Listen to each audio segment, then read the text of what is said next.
Good afternoon, everyone. Thank you for being here and spending some time to cover an important event that I think the community would want to be aware of. You don't know how happy I am to report the outcome of the things that we're about to discuss. Details will be somewhat limited. I'll try to do my best job at the end to answer any questions I can, but please understand with this incident just happening this morning, I am somewhat limited on the details that I can provide to you.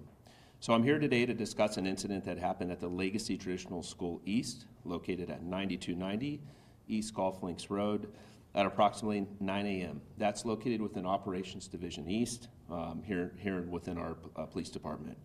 Just after 9 a.m., parents at the Legacy Traditional School East reported an adult male acting erratically in a parking lot and immediately notified school leadership. Thankfully for us, a veteran Tucson police officer, William Bill Bonanno, who's been with us for over 27 years, was working at the school in an off-duty capacity as a school safety officer through the use of state grant funding. The state grant funding is made possible through the Arizona Department of Education, and I'll get a little bit deeper into those details here in a moment. He was notified and responded to the parking lot, but did not see the subject. As Officer Bonanno requested additional units to assist, and he started to search the school grounds, as did school leadership, and they went into a lockdown. They notified the officer that the male was located in the gymnasium where other students and school staff were also present. The subject was sitting on the floor and talking to himself at that time. Officer Bonanno immediately responded to that location and swiftly detained the suspect without further incident. The subject was in possession of a concealed firearm and a knife. The suspect has been identified as 31-year-old Daniel Hollander.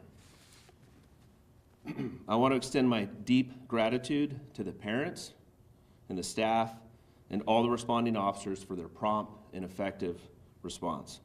As mentioned earlier, Bill Bonanno was part of a program funded by the Arizona Department of Education, which supports schools with trained school safety officers that we refer to as SSOs. In 2024, 24 of our officers worked nearly 12,000 hours at grant-funded schools under this program through our off-duty management partner. In 2025, in January 2025, the program expanded to include 4 additional schools and 4 additional trained SSO officers, totaling 8 schools and now 28 trained officers. Officer Bonanno's swift actions prevented potential harm to the students and staff. The Tucson Police Department's Threat Mitigation Team and Operations Division East Neighborhood Crime Section is actively conducting the investigation. Mr. Hollander will be charged and is in the process of being booked right now with attempted terrorism, interfering with an educational institution, weapons misconduct on school grounds, and first-degree burglary. Mr. Hollander, like as I said a moment, is in the process, as we speak, of being booked into Pima County Jail.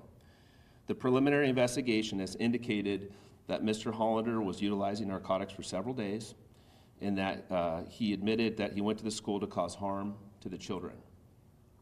It should be noted that Mr. Hollander did not have any type of connection to the school, nor did he focus his focus today on that school for any specific reason that we know at this point of the investigation.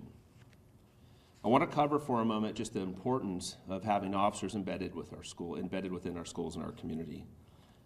Over the course of the last 5 years, there's been a lot of conversation about whether it's appropriate or not appropriate to have law enforcement officials within our schools, both elementary schools, high schools, et cetera, charter schools, for fear of pipelining our children into incarceration. What I can tell you is that's never been, in the last decade, our strategy here at the Tucson Police Department, nor do I believe that's the decade of our surrounding public safety partners. And I can't underscore the importance of having our officers at schools to build connections with our students, with their parents, with our broader community, with school leadership. I wish we had the ability to have police officers in every school in America, and I'll talk about that here at the end. But while we don't have the staffing to do that, programs like the SSOs are critical in helping us expand our resources to make sure that we have safe environments for kids to thrive and to learn. And also for our academic professional staff that are at these schools, as many of us have loved ones, and we shouldn't worry more about police officers going to work than we should our academic staff that are at schools and the harm that they might face like they could have today. This is a great partnership between the Tucson Police Department and local schools that enhance safety and security in our educational environment. Continued support and funding for school safety programs are vital to prevent similar incidents and is actively being discussed within our legislature at the Capitol just this week. A little bit of history on the Tucson Police Department's resources within schools. I figured a few of you might have some questions of, do we have school resource officers? We moved away from that program several years ago, of course, in the movement of removing law enforcement from schools. But also that program was a little bit inhibiting with the fact that most of the grant funding was specific to having officers at the schools themselves. And what we know in creating safe spaces for our students are that a lot of activities happen around the schools and off campus, and officers need to engage in those spaces. So some of the original from a decade, just over 5 years ago, of those SRO programs were a little bit limiting in what we found in the way that we wanted to engage our students and our community. We moved to a program several years ago called a student engagement team. We refer to it as SET. And the focus of that is really to engage the youth. We have commissioned officers that do that throughout the city, and we've also piloted our community safety officers also participating in that program. As chief, there's a few calls I'm fearful of getting, or moments that I don't want to be in front of cameras talking about. And one of those I've already been in front of you on is losing the officer in the line of duty. But I think a close second, if not a rival to that, are our youth in our country, in our community, being the focus of harm. As a parent, as a father, as a chief of police in this community, I certainly pay attention to what's happening around the country.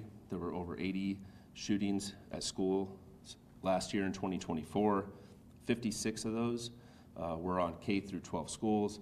So again, I can't reiterate how proud I am of our community, the school leadership here, and Officer Bill Bonanno for his all of their frankly courageous actions and engagement. That's how we prevent bad outcomes in Tucson. I think Tucson is unique. I think we are a special place to live, work, and play. And today's another great example of what happens when we all collaborate and we all work together. And today was absolutely the best outcome. What I will tell you is our focus, and that most of you cover and have covered since my time as chief as I'm entering my 4th year, we remain focused on gun crime, violent crime, and narcotics are two of the spaces that we absolutely focus on. I can tell you with the preliminary history of this individual, it wouldn't have been somebody that was probably on our radar. Now, more details will come as the investigation unfolds, but I figured that question might come up as well. So I'm going to pause for a moment and just field as many questions as I possibly can with the limited information that I have. Yes, sir, go ahead. Yeah, you mentioned, obviously, the charge of attempted terrorism. Was he making, I know you said that he intended to cause harm to the children. Was he making any specific threats when he was on campus or threats to anyone who was there? No, I don't have information that he was doing that. What I can tell you is the charges that we have reflect the statements that he made to us throughout the investigation. And I don't want to go deeper into those details because, again, we're in the process of obtaining and serving search warrants right now, and I don't want to do anything to negatively impact the investigation. It's to our understanding that it was picture day on campus, and those students were in the gymnasium, exactly where this man was found. What are you hearing from school staff in regards to perhaps the swift action to get those kids out of that area? Right. I don't have those details yet. Here's what I'll say. Obviously, we expect children and staff to be throughout the entire school grounds, right?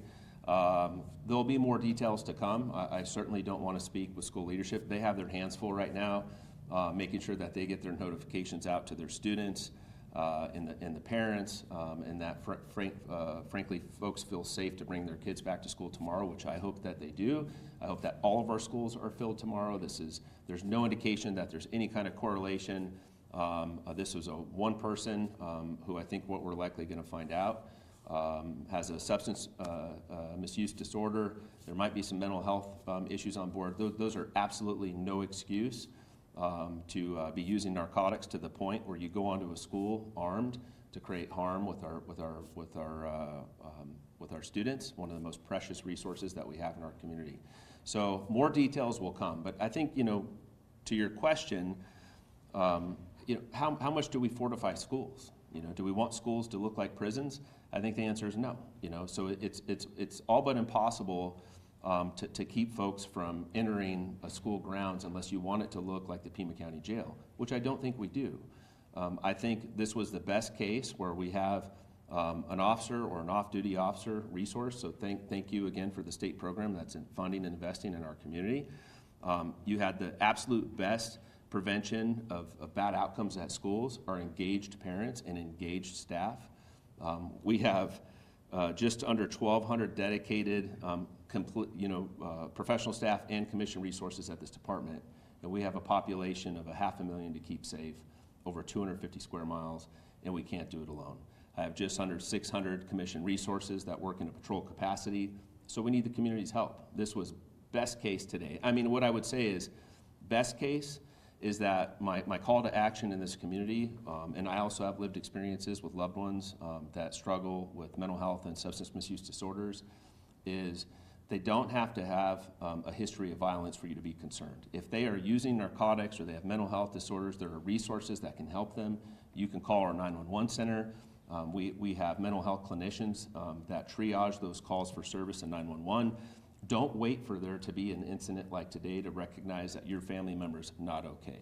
The original wraparound service is your family. And the family knows what's best when somebody's in crisis. And that's the call to action today. As chief, thank God we didn't have one of the first mass casualty incidents at a school in our community, in our country. I can't think of many worse things to have to face as a chief. But today is should be a call to action to our community that we all need to be diligent, we all need to be aware, and we need to be paying attention to our surroundings and report suspicious activity. Yes, sir. You said he was arrested in the gym, correct? Yes. The statement the school sent us mentioned that he briefly entered the cafeteria, but they didn't mention the gym. I think it's one and the same. I think those spaces are shared. I think part of it is a small cafeteria and part of it is a gymnasium. Okay. And yes, they were in there preparing for school photos. Chief, we're going to pick you off here. Okay. Sorry, guys. We're out of time right now. Any other questions you guys can send to our office, TPDPIO. We'll try to answer whatever we can for you guys. We will have additional information for you soon. Just bear with us. Again, this investigation is actively going on right now. I wanted to get in front of a camera and let you all know what had happened. Again, I want to encourage all of our families tonight who watch the news to send your kids to school tomorrow.